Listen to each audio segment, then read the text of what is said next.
ഇന്ന് നമ്മളെ വീട്ടിൽ ഗസ്റ്റ് ഉണ്ട്. അതുകൊണ്ട് തന്നെ എന്തെങ്കിലും സ്പെഷ്യലായിട്ട് ഉണ്ടാക്കണമല്ലോ. അപ്പോൾ നെയ്ച്ചോറും അതേപോലെ തന്നെ ചിക്കൻ കറിയും ചിക്കൻ ഫ്രൈയും ആണ് നമ്മൾ ഉണ്ടാക്കുന്നത്. ചിക്കൻ കറീൻ്റെ കാര്യങ്ങൾ മുഴുവൻ ഉമ്മ കഴിച്ചിട്ടുണ്ട്. അപ്പോൾ എനിക്ക് നെയ്ച്ചോറ് ഉണ്ടാക്കാനുണ്ട്, അതേപോലെ ചിക്കൻ ഫ്രൈ ചെയ്യാനുണ്ട്. ചിക്കൻ ഫ്രൈക്കുള്ള മസാലയും അതേപോലെ തന്നെ നമ്മൾ റെഡിയാക്കിയിട്ട് ഒന്ന് നമ്മൾ ഒരു അരമണിക്കൂറോ അല്ലെങ്കിൽ ഒരു മണിക്കൂറോ ഒന്ന് മാറ്റി വെച്ചിട്ടുണ്ട്. പിന്നെ സ്പൈസസൊക്കെ ഞാൻ എടുത്തു വെച്ചിട്ടുണ്ട്. അതേപോലെ മല്ലിച്ചപ്പ്, പുതിന, ഉള്ളി അങ്ങനത്തെ കാര്യങ്ങളൊക്കെ മാറ്റി വെച്ചിട്ടുണ്ട്.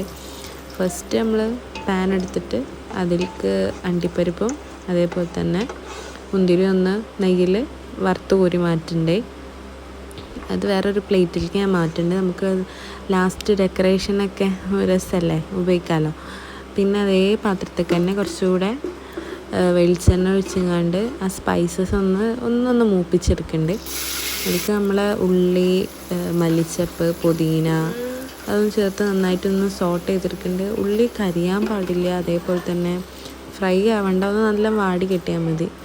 അപ്പോൾ ഇന്ന് നമ്മൾ അരി ചേർത്തിട്ടൊന്ന് റോസ്റ്റ് ചെയ്തുകൊണ്ടുള്ള നെയ്ച്ചോറാണ് ഉണ്ടാക്കുന്നത്. സാധാരണ നമ്മൾ വെള്ളം തിളപ്പിച്ചിട്ട് 1 കപ്പ് അരിക്ക് 1.5 കപ്പ് വെള്ളം ചേർത്തിട്ട് അങ്ങനെ ചെയ്യലുള്ളത്.